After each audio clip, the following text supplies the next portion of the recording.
Then I had a chance to speak with Wendell Potter, former vice president of CIGNA, one of the big healthcare companies. Incredible, some of the things he had to say. He was also at the conference. Well, in the interest of time, because we talked for about 20 minutes, we'll just play a couple of minutes here for you. The entire thing is on the members podcast, which you can get on midweekpolitics.com/membership. So I encourage you to do so.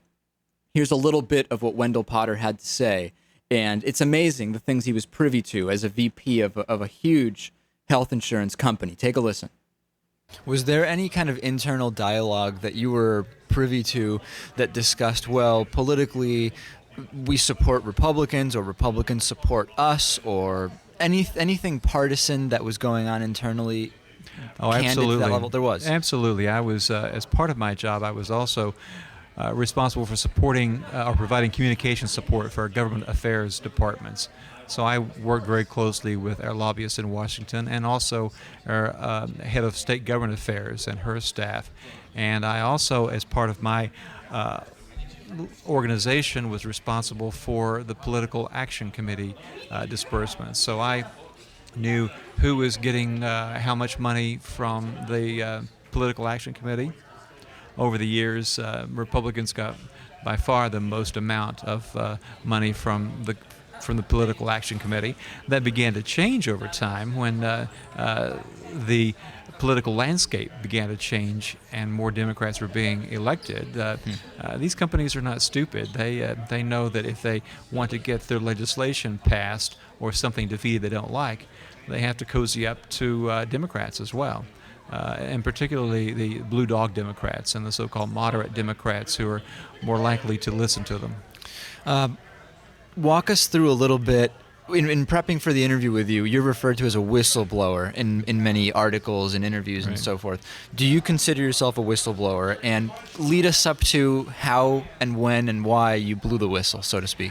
Yeah, I don't consider myself a whistleblower. I don't mind being called that because I think it maybe gets some attention and people will ask me just like you did, what was that all about? Yeah. I don't think I'm a whistleblower in the technical sense that I don't have a smoking gun from anything in particular that was going on at CIGNA that I felt was illegal.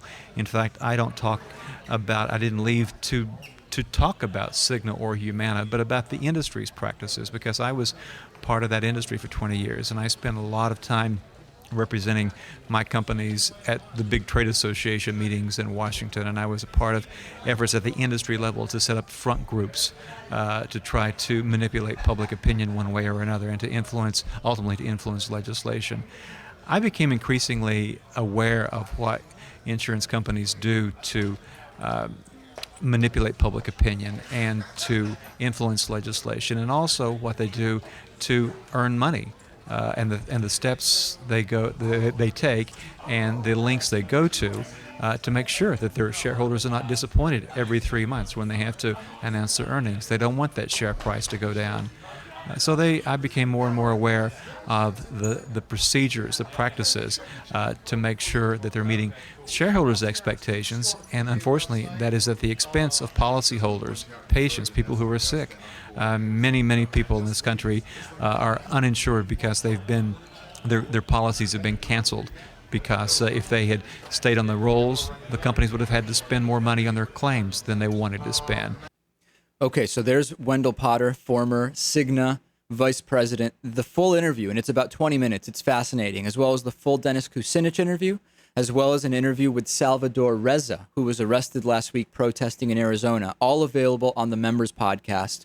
So I encourage you to check that out, as well as today on the bonus show, which is on the Members Podcast, we'll be announcing a big change that's coming up for Midweek Politics. We'll announce it publicly, fully on the show in a few weeks. But if you want to figure out exactly what is happening with the show, you should definitely check that out. Coming up next, Dr. Terry Jones. What exactly type of doctor is he? Which type of doctor is he? We'll find that out. We'll also find out why his outreach center is planning to burn a Quran on the anniversary of 9/11. Stay tuned, midweekpolitics.com. Midweek Politics with Dave Pakman on midweekpolitics.com.